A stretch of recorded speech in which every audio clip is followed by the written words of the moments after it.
dark in here. Yes, and there's a good reason for it. But you can light the lamp now if you wish. What's the reason? For the darkness, that is. Stay close. Be careful not to stray. What's the reason? Why is it so dark?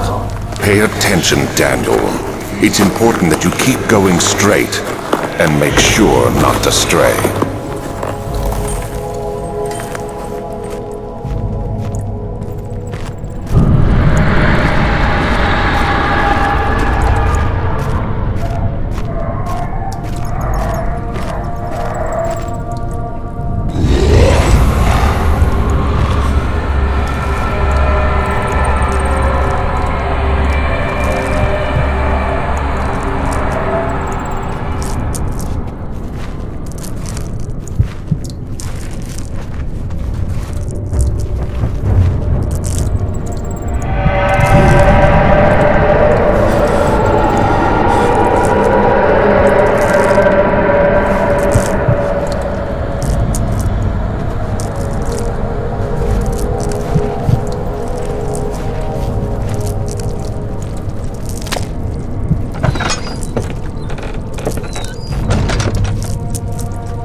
Of June, 1839. It's been more than a month since my last entry. After the event inside the underground chamber in Algeria, Professor Herbert insisted I return to England.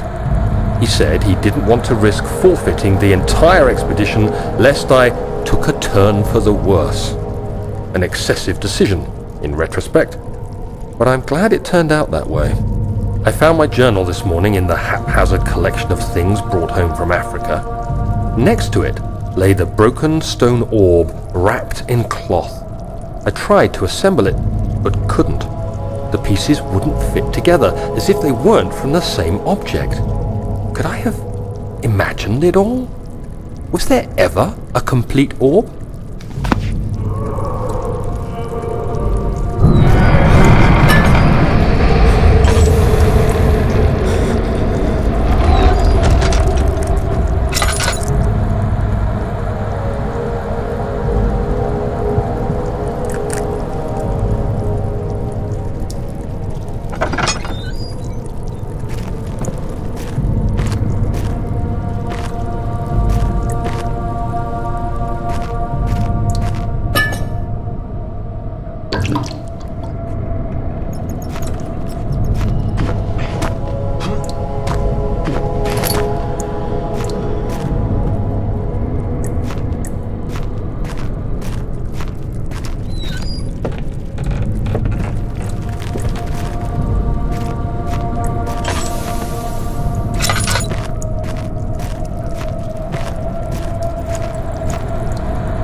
June 1839.